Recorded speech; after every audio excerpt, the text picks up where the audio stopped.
Selamat siang Pak Yosi, perkenalkan kami dari kelompok 3, yaitu ada saya, Kimberly, Jesslyn, Angel, dan juga Larissa Feli.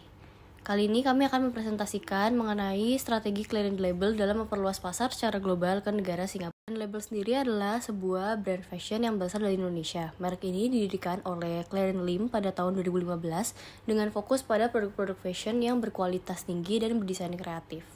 Menurut kami, Clarion Label sangat cocok untuk diekspor ke negara Singapura karena negara ini memiliki kondisi ekonomi yang stabil dan berkembang pesat.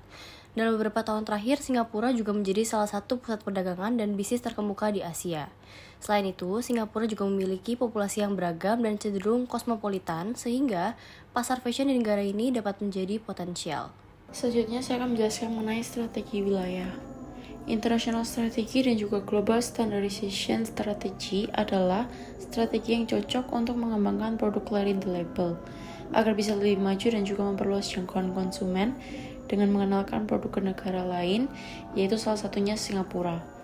Hal yang bisa disesuaikan untuk memajukan produk Clarion Label, salah satunya itu adalah bisa dengan mencari tahu bagaimana minat konsumen di negara Singapura dan budget atau modal yang dibutuhkan untuk biaya pembuatan, beli bahan, hingga pengiriman ke Singapura. Strategi masuk Clarion Label untuk masuk ke pasar Singapura. Terdapat 10 strategi masuk bisnis internasional, akan tetapi strategi yang paling cocok untuk digunakan Clarion Label adalah ekspor, karena yang pertama bisa meminimalkan resiko. Dengan menggunakan strategi ekspor, Clarion Label tidak perlu membangun infrastruktur atau kantor di Singapura, sehingga resiko finansial dapat diminimalkan. Yang kedua yaitu menjaga kendali. Clarion Label dapat mempertahankan kendali penuh atas produksi dan manajemen produknya dengan strategi ekspor, karena perusahaan tetap beroperasi dari negara asalnya. Yang ketiga, meningkatkan daya saing. Dengan memasuki pasar internasional melalui strategi ekspor, Clarion Label dapat meningkatkan daya saing produknya dengan menjangkau pasar global yang lebih luas. Keempat, memperluas jangkauan pasar. Dengan menggunakan strategi ekspor, Clarion Label dapat memperluas jangkauan pasar di luar negeri tanpa harus melakukan investasi besar-besaran. Yang kelima, memperoleh keuntungan yang lebih besar. Dengan memasuki pasar internasional melalui strategi ekspor, Clarion Label dapat memperoleh keuntungan yang lebih besar karena dapat mengambil keuntungan dari nilai tukar yang menguntungkan dan pasar yang lebih besar. Kemudian, analisis peluang kesinambungan bisnis. Yang pertama, potensi pasar yang besar. Singapura sendiri adalah negara yang memiliki tingkat konsumsi yang tinggi dan menjadi pusat perdagangan internasional. Yang kedua, permintaan yang terus meningkat. Tingkat pendapatan masyarakat negara tersebut tergolong tinggi dan membuat masyarakat lebih berdaya beli dan cenderung mencari produk fashion yang berkualitas. Ketiga, kemudahan akses pasar. Singapura juga memiliki infrastruktur dan sistem distribusi yang baik, sehingga Clarion Label dapat dengan mudah mengakses pasar tersebut. Keempat, kualitas produk yang diakui. Clarion Label selalu menggunakan kualitas produk yang baik. Produk-produk yang dihasilkan telah mendapatkan pengakuan dari pelanggan di Indonesia, sehingga diharapkan dapat memperoleh respon yang positif dari pasar Singapura.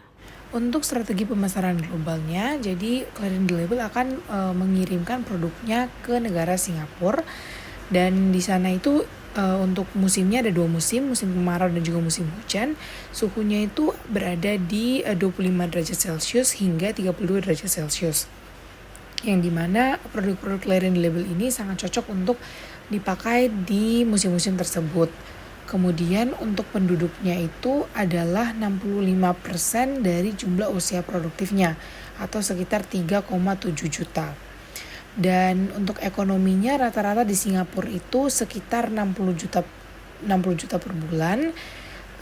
Karena pendapatan mereka yang tinggi, akhirnya ini tuh membuat mereka semakin aware juga dengan barang-barang pakaian-pakaian yang akan mereka gunakan.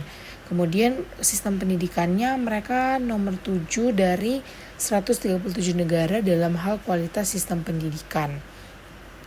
Kemudian untuk strategi distribusinya adalah tentunya akan menggunakan website dan juga e-commerce, karena untuk saat ini itu yang paling memungkinkan dan yang paling dilihat oleh masyarakat zaman sekarang.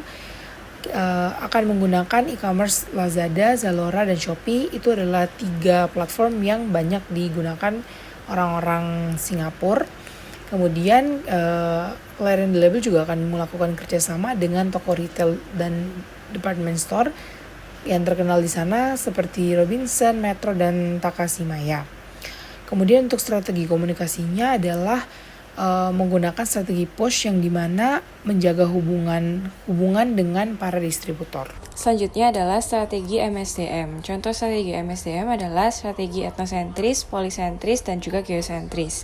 Dari ketiga strategi MSDM tersebut, yang paling efektif dan efisien untuk digunakan dalam bisnis clearing the label adalah strategi etnosentris, di mana strategi ini memungkinkan clearing the label untuk tetap menjadi pembuat keputusan walaupun beroperasi di negara Singapura. Dengan strategi ini pun, clearing the label akan tetap bisa memperkenalkan budaya ataupun style fashion mereka kepada warga Singapura. Selanjutnya di sini saya akan menjelaskan mengenai kesimpulan dari presentasi kami mengenai clearing the label. Jadi strategi internasional dan juga global standardization strategy adalah strategi yang cocok untuk produk clearing the label. Karena kedua strategi itu sangat menguntungkan produk yang dijual nantinya ke negara tujuan, yaitu negara Singapura. Kemudian clearing the label juga memiliki strategi ekspor karena meminimalisir resiko yang ada seperti tidak membuat pembangunan infrastruktur dan juga kantor di negara tujuan, yaitu di Singapura. Lalu strategi pemasaran global untuk produk clearing the label sangat sesuai dan cocok melalui analisis sesuai dengan demografis, psikografis, strategi distribusi, dan juga strategi komunikasi. Dan yang terakhir adalah strategi MSDM yang paling efektif dan sesuai dengan produk clearing the label adalah strategi etnosentris. Mungkin itu sekian dari kami. Terima kasih Pak Yosi.